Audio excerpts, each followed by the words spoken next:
تاکہ لوگوں کو انصاف ہوتا ہوا نظر آئے. اور یہ جو 15 سال 20 سال میں نے آپ کو مثال دی ہے.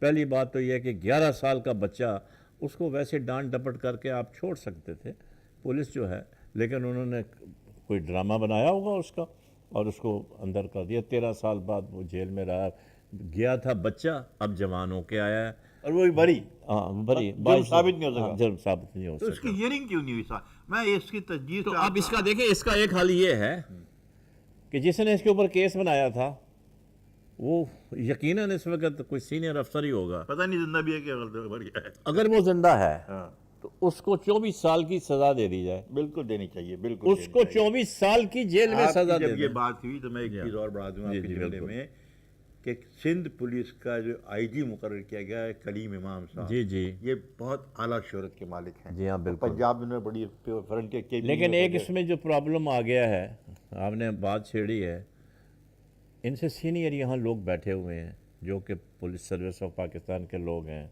سر سینیورٹی کاؤنٹ نہیں کرتی. نہیں جی نہیں, بالکل سینیورٹی اس نے آپ کی کمپیٹنس کاؤنٹ کرتی ہے. کمپیٹنس کاؤنٹ اپنی جگہ کرتی ہے. یا تو آپ کیا آپ نے ان سب کو جو اس کے سینئر ہیں ان کو آپ نے لکھ کر دے دیا اسٹیبلشمنٹ ڈویژن نے, یا ان کے یہاں سے جو چیف منسٹر ہیں کہ جی آپ جو ہیں آپ فٹ نہیں ہیں, کیونکہ ان کی پوسٹنگ تو وہاں سے ہوتی ہے اسٹیبلشمنٹ ڈویژن سے. آئی جیز کی تو وہاں سے ہوتی ہے, آئی جی اور چیف سیکرٹری تو سب کا ریکارڈ ہے. تو جو ایڈیشنل آئی جی بیٹھا ہوا ہے یا جو سینئر افسر بیٹھے ہوئے ہیں تو وہ تو ریکارڈڈ ہیں. تو اگر جو جاب پہ ہے اس کا مطلب ہے کہ ان کے خلاف کوئی چیز نہیں ہے. لیکن اگر کوئی سینئر افسر اس قابل نہیں ہے, اہلیت نہیں ہے, یا تو آپ ریٹائر کر دیں. سارے تو نہیں ہو سکتے نا, ایک آدمی تو ہو سکتا ہے نا, سارے نہیں ہو سکتے. فوج میں تو ایک ان بلڈ سسٹم ہے, وہ تو فوج کا فوج میں سسٹم تو الگ ہے. سسٹم وہ بالکل الگ ہے. اس میں اگر آپ فٹ ہیں تو فٹ ہیں, نہیں ہیں تو نہیں ہیں. پھر اس میں کوئی فریاد بھی نہیں ہو سکتی, اور آپ کو انٹیمیٹ کیا جاتا ہے رائٹنگ میں کہ آپ کو سپرسیڈ کر دیا گیا, وہ اس وجہ سے کیا ہے کہ آپ فٹ نہیں ہیں پروموشن کے لیے. مطلب you don't have to render any explanation. لیکن یہاں پہ یہ سسٹم ذرا ڈیفرنٹ ہے. بہرحال یہ حکومت میں صرف ایک جملہ کہہ دوں, آپ پتہ پروگرام اگر ختم کر رہے ہیں نہیں کہ صرف ایک جملہ یہ ہے کہ عمران خان نے اپنی شروع کی تقریر میں کہا تھا, جو وزیر اعظم بننے کے بعد تقریر کی تھی, اور بڑی اچھی تقریر کی تھی, لوگوں نے اس کو اپریشیٹ کیا, ہر جگہ ان کی پذیرائی. جی بالکل, اپوزیشن نے بھی اپریشیٹ کیا. انہوں نے کہا تھا کہ میں چیف جسٹس سے ملوں گا اور ان سے کہوں گا ان کو مل کے کہنا چاہیے کہ آپ جوڈیشل ریفارم کمیشن بنا دیں اور اس کا 3 مہینے میں رپورٹ تیار کر کے جوڈیشل سسٹم کو ریفارم کر دیں. سر ایک تو جو میں بتاؤں آپ کو, جب آپ کمیٹیاں بناتے ہیں, کمیشن بٹھاتے ہیں, تو اس کا مطلب ہے کہ آپ مسئلے کی اہمیت کو زیادہ توجہ نہیں دے رہے, کیونکہ یہ ہوتا ہے کہ اس کو ڈال دو. بالکل, آپ یہ کام جلدی کے ہوتے ہیں. پارلیمنٹ نے لے آئے, لے آئے, پارلیمنٹ ڈسکس کریں اور ختم کریں. بالکل ٹھیک ہے, سب کو پتہ ہو گیا کیا ہو رہا ہے. بات ہو رہی تھی وہ 1 کروڑ نوکریوں کی اور 50 لاکھ گھر بنانے کی. تو اس میں نے اپنے انٹرو میں بتایا آپ کو کہ انیل مسرت صاحب جو کہ جی بلڈر ہیں, وہ فری آف سروس یعنی کہ اپنی خدمات دیں گے اور طریقے بتائیں گے کہ کس طرح سے بنانے ہیں. تو میرا اس میں یہ سوال تھا کہ اچھی چیز ہے کہ ان کے دوست ہیں اور وہ باہر سے آئے ہیں, کہ ہمارے یہاں ماشاءاللہ بہت اچھے بلڈرز ہیں. آپ دیکھیں کراچی کو انہوں نے کس طرح خوبصورت بلڈنگیں تعمیر کی ہیں, اور چیپ ہاؤسز بھی ہمارے جو بلڈر ہیں بنا رہے ہیں. تو ابھی تک ایک تو یہ کہ کوئی میکینزم نہیں آئی ہے کہ کتنے گھر کتنے صوبوں میں کیسے بنیں گے, کیا ہوگا, ایلوکیشن نہیں آئی ہے. تو اس کے اوپر ذرا شروع ہو جانا چاہیے تھا کام. کیا خیال ہے آپ کا؟ دیکھیے انیل مسرت صاحب بہت بڑے بلڈر ہیں, برطانیہ میں رہتے ہیں. انیل عمران کے دوست ہیں, آگے ایڈوائزرشپ میں. لیکن کوئی ضروری نہیں کہ وہ خود کام کرے تھا. یہ بھی ہو سکتا ہے کہ وہ صرف ایڈوائز بنا کے پلان بنا کے دے دے, اور لوکل ٹھیکیدار جو ہیں یہ اپنا جو کانٹریکٹر ہیں بلڈرز ہیں جو آپ کہہ رہے ہیں, یہ سب کو انوالو کر کے آپ اس میں صوبوں میں ایلوکیشن کر دیں کہ اس صوبے کتنا بنے گا.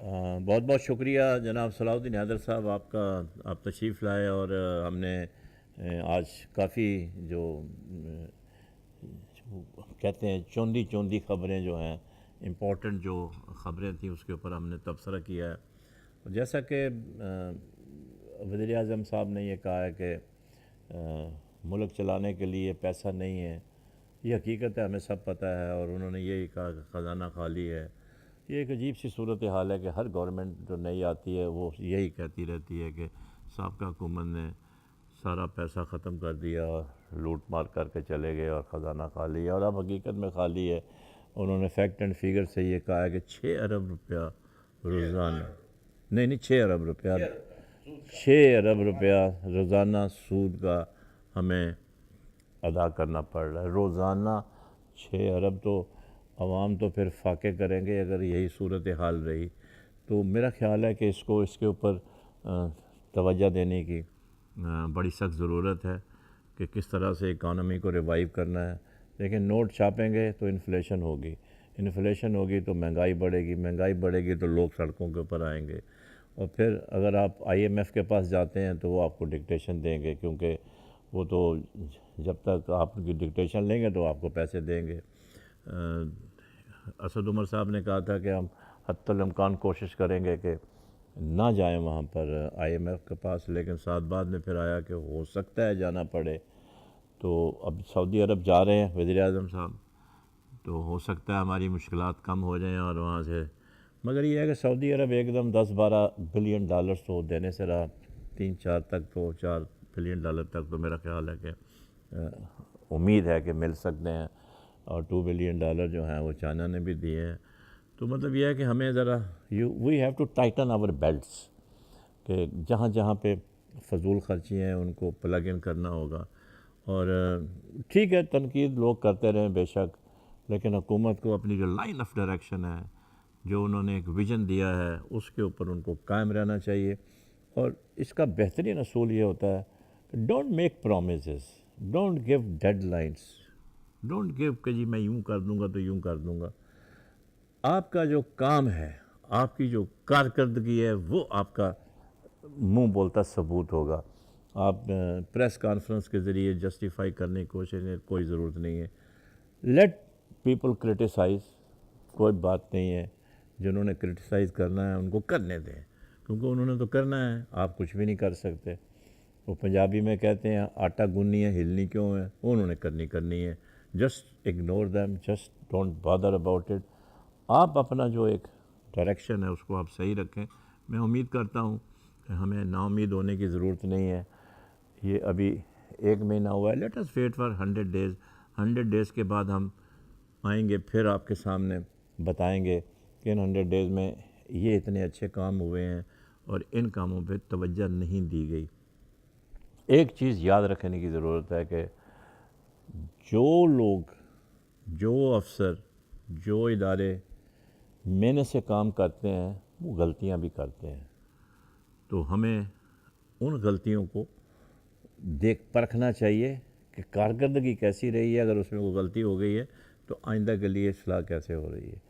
تو ابھی چونکہ وقت ختم ہو گیا ہے، اپنا خیال رکھیں، پڑوسیوں کا خاص خیال رکھیں، خاص طور پر ان غریب لوگوں کا جو کہ بے روزگار ہیں، ان کا بھی خاص خیال رکھیں، اور ہو سکے تو آپ ان کی مدد کریں، جو کہ ہمارا اسلام ہمیں سکھاتا ہے کہ غریب کو کھانا کھلانا جو ہے وہ فرض ہے۔ تو کوشش کریں کہ اگر آپ کسی کی کوئی مدد کر سکتے ہیں تو ضرور کریں۔ پاکستان پائندہ باد۔ حالات بدلنے کا وعدہ،